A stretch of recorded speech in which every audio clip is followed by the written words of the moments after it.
నిన్నటి supreme court నియమించిన SIT special investigating team లడ్డూలో కల్తీ మీద సుప్రీం కోర్టు నియమించిన సిట్ తన యొక్క చార్జ్ షీట్ ని దాఖలు చేసింది. దానిలో కొన్ని పాయింట్స్ అక్కడక్కడ విని మనం కూడా తెలుసుకోవడం జరిగింది. ఆ పాయింట్స్ లో ఉండేది ఏంటంటే 2019-24 మధ్యలో దేవదేవుడు శ్రీ వెంకటేశ్వరుడు కలియుగ దైవమైన వెంకటేశ్వరు గారి ప్రసాదం లడ్డు తయారీలో ఉపయోగించే లడ్డులో వాడే నెయ్యిని 5 ఏళ్ల పాటు కల్తీ చేశారు అని సిట్టు తేల్చింది.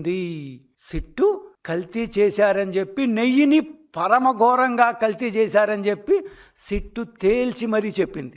సిట్ అంటే సుప్రీంకోర్టు వేసిన సిట్. ఇది సుప్రీంకోర్టు వేసిన ఆ సిట్లో 2 సిబిఐ ఆఫీసర్లు, 2 స్టేట్ ఐపీఎస్ ఆఫీసర్లు ఉంటారు, 4 ప్లస్ మిగతా వాళ్ళు. ఇది సుప్రీంకోర్టు వేసిన సిట్. సో ఈ సిట్ ఏం చెప్పిందంటే బోలే బాబా డైరీ ఉత్తరాఖండ్, బోలే బాబా డైరీ మరియు దాని అనుబంధ సంస్థలు, ఏఆర్ డైరీ తమిళనాడులో ఉండేది, వైష్ణవి డైరీ ఆంధ్రప్రదేశ్లో ఉండేది, మల్గంగా డైరీ మహారాష్ట్ర మరియు ఉత్తరప్రదేశ్లో ఉండేది. ఈ ఇత్యాది సంస్థలు, ఇంకోటి ప్రీమియర్ డైరీ, ఇవన్నీ కల్తీ నెయ్యిని 5 సంవత్సరాల పాటు తిరుమల టీటీడీకి సప్లై చేశాయి.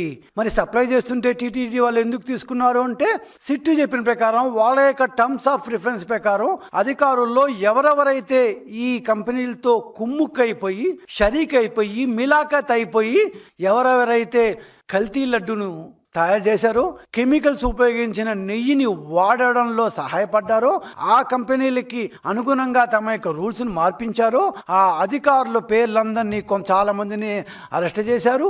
ఇంకొంతమంది పేర్లను పెట్టి ఛార్జ్ షీట్లో నిన్నటి సిట్టు చెప్పింది. నెయ్యిలో కల్తీ జరిగింది అనే దాన్ని జగన్మోహన్ రెడ్డి గారి వైసీపీ పార్టీ ఒప్పుకుంటుందో లేదో కానీ సిట్ మాత్రం ఖచ్చితంగా చెప్పింది దేవుడికి సమర్పించిన నెయ్యిలో కల్తీ జరిగింది అని.